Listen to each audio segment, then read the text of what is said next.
హెబ్రీయులకు రాసిన పత్రిక 6వ వచనం, 6వ అధ్యాయం 17వ వచనం.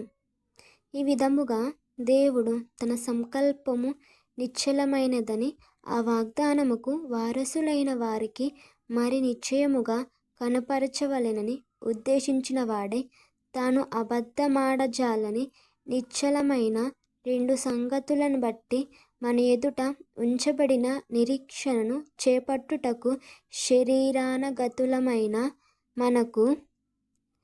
శరణాగతులమైన మనకు బలమైన ధైర్యము కలుగునట్లు ప్రమాణము చేసి వాగ్దానమును దృఢపరచెను.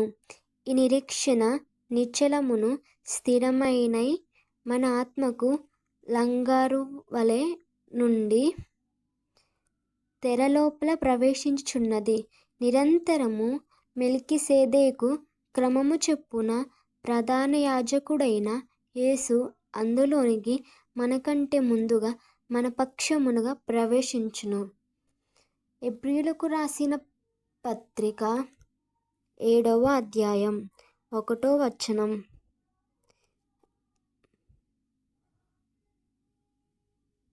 రాజులను సంహారము చేసి తిరిగి వచ్చుచున్న అబ్రహామును ఎవడు కలుసుకొని అతని ఆశీర్వదించునో, ఎవనికి అబ్రహాము అన్నిటిలో 10వ వంతు ఇచ్చెనో, ఆ షేలేము రాజును మహోన్నతుడగు దేవుని యాజకుడైన మెల్కీసెదెకు నిరంతరము యాజకుడిగా ఉన్నాడు.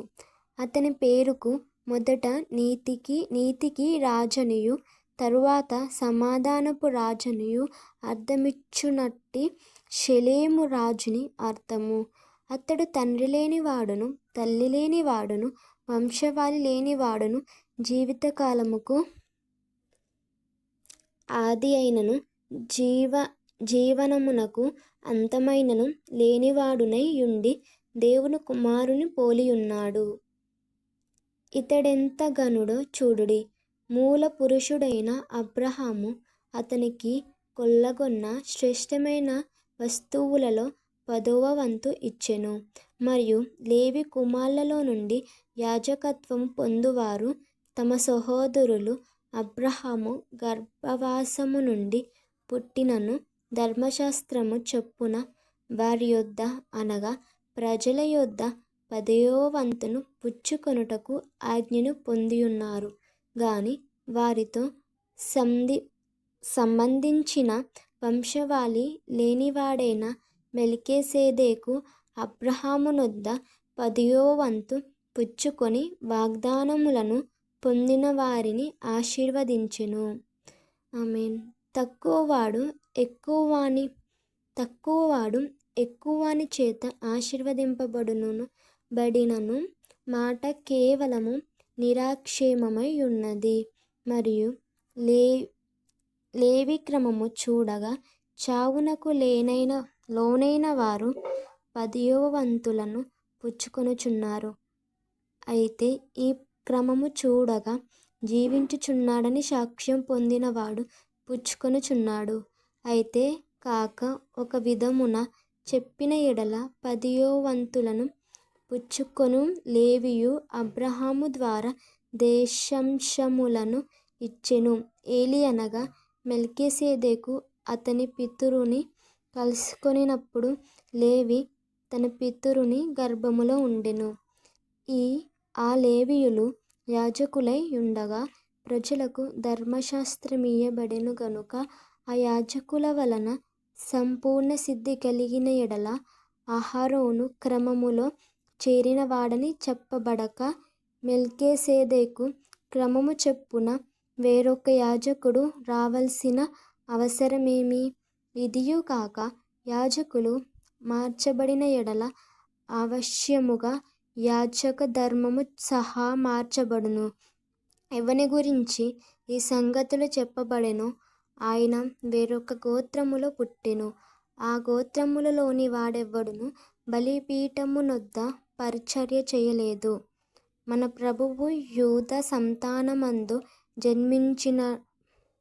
జన్మించెననుట స్పష్టమే. ఆ గోత్ర విషయములో యాజకులను గురించి మోషే ఏమీయూ చెప్పలేదు.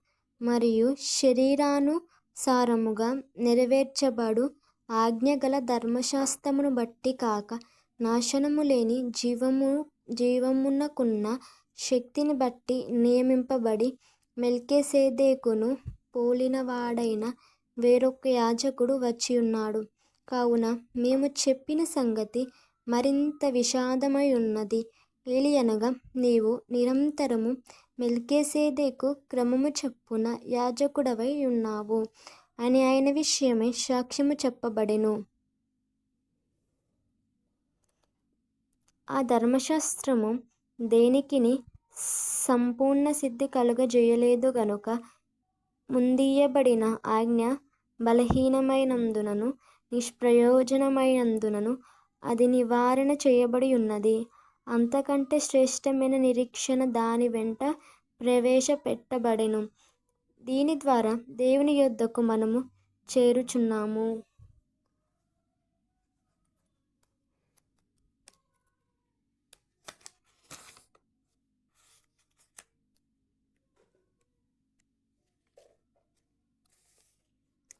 ఎబ్రీయులకు రాసిన పత్రిక 7వ అధ్యాయం 20వ వచనం చదువుకుందాం.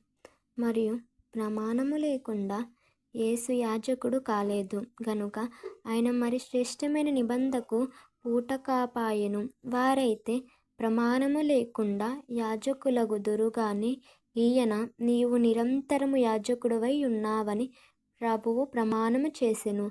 ఆయన పశ్చాత్తాపపడడు అని ఈయనతో చెప్పిన వాని వలన ప్రమాణపూర్వకముగా యాజకుడాయెను. మరియు ఆ యాజకులు మరణము పొందుట చేత ఎల్లప్పుడూ ఉండసాధ్యము కానందున అనేకులైరి గాని ఈయన నిరంతరము ఉన్నవాడు గనుక మార్పులేని యాజకత్వము కలిగిన వాడాయెను. ఈయన తన ద్వారా దేవుని యొద్దకు వచ్చువారి పక్షమున విజ్ఞాపనము చేయుటకు నిరంతరము జీవించుచున్నాడు గనుక వారిని సంపూర్ణముగా రక్షించుటకు శక్తిమంతుడై ఉన్నాడు. పవిత్రుడును నిర్దోషియు నిష్కల్మషుడును పాపములో చేరక ప్రత్యేకముగా ఉన్నవాడును ఆకాశమండలము కంటే మిక్కిలి హెచ్చైన వాడు అయిన ఇట్టి ప్రధాన యాజకుడు మనకు సరిపోయినవాడు.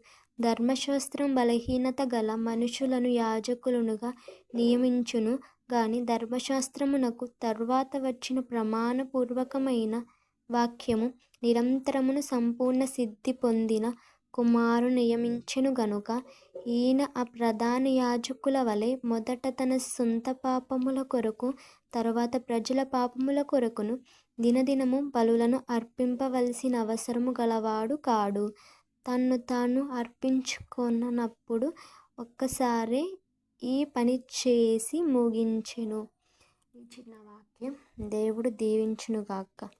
మరలా రేపు ఎబ్రీయులకు రాసిన పత్రిక 8వ అధ్యాయం నుంచి చదవడం మొదలు పెడదాం friends. Thank you for watching this video. Please subscribe and like. దేవుడు మిమ్మల్ని అందరినీ దీవించునుగాక. ఆమెన్.